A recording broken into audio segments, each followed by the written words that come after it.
Hello, and welcome to the lesson 25 of Junior English. This is going to be a shorter lesson. We have a short week, just the 2 days. There's no new graded assignment on these 2 days, just some space to do some catch-up work, and I'm going to talk a little bit about a couple things. Today, it's going to be a very short lesson.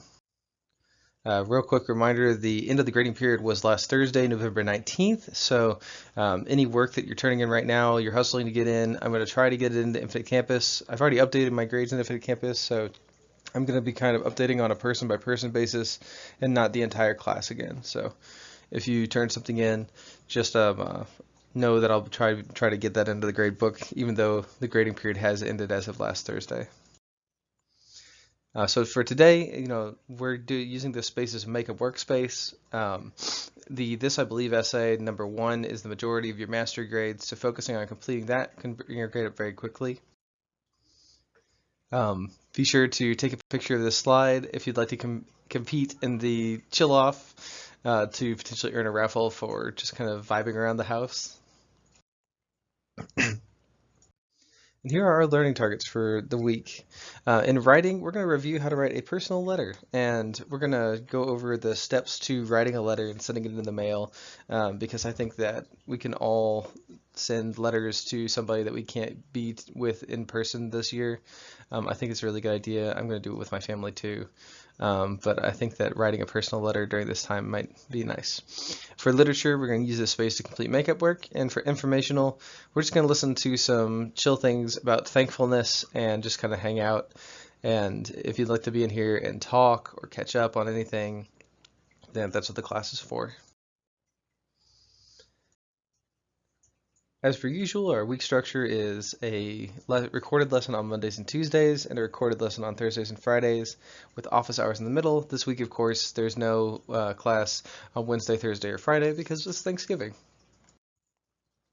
For mindfulness, let's take a minute to think of what we're thankful for. I'm thankful for the Bean team and my wife and for her family and the grandparents on my side who are goofy. I'm thankful for getting to do Halloween and for playing board games with my wife. Yeah, I got a lot to be thankful for right now, and it's important to feel gratitude because gratitude is a good antidote to seasonal depression and general crappiness of life. It's important to think of what we're grateful for.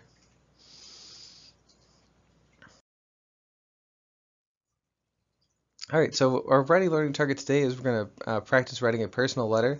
So you can write a letter to a family member this winter whom we might not be able to see in person. So here's how to write a personal letter. The things you're going to need for this, you'll need an envelope, you'll need a pen, some stamps, and your letter. So you'll probably want to hit up somewhere where you can purchase those things. Be like $5 for all that stuff. Totally worth it.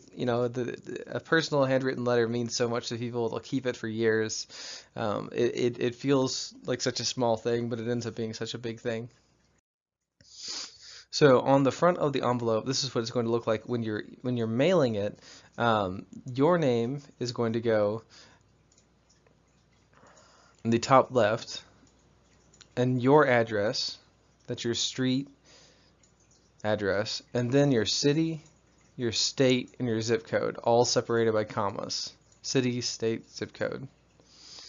So your name, your address, your city, state, and zip code, and then the same deal, but for the person you're sending it to, their name goes in the middle. Where you want it to go goes in the middle. Then their street address, then their city, state, zip, and zip code. Postal code is like the British way of saying zip code. And then finally, the last thing you do is you put a stamp in the top right corner, and then you send it on its way. Inside the letter itself, if you want to be fancy and write a letter using correct formatting, your greeting is followed by a comma. So, dear blank, comma, and then there's some space here, and then you start into the body paragraphs. That doesn't have to be in paragraph form or any of that jazz. A letter is, a letter, and you can write however you're comfortable writing. It can be a poem, it can be paragraphs, it can just be one long block. It's nicer to your reader if you break it up into paragraphs, but however you send it, they'll be happy to get it. And then your sign off, leave some space. You don't have to indent, but you just leave some space down. And then your name, love, or with love, comma, and then your name on the next line.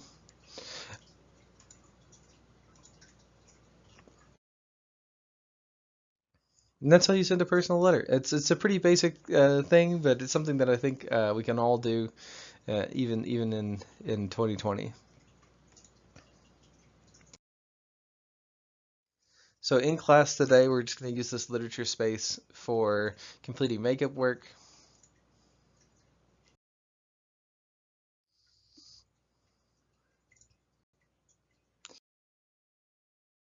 And in class today, we're going to use this informational learning target space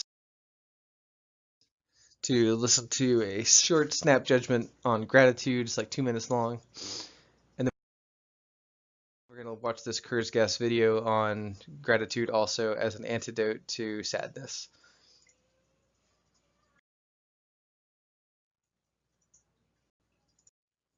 And that's it. That's the whole lesson. It's only like 5 minutes long. It's probably the shortest lesson. I really hope that you guys are doing all right. I hope that you're finding ways to take care of yourself and relax. And I hope that if you have any anxiety or if you're anxious at all about this class or the work in this class, you reach out to me and let me know, and I'll do everything I can to help you and reduce that load and make things more doable. Well, I hope you guys have a great afternoon, a great weekend. I hope you have a good Thanksgiving and are safe. Have a good one. Bye. Hope to see you in class. Have a good weekend. Bye.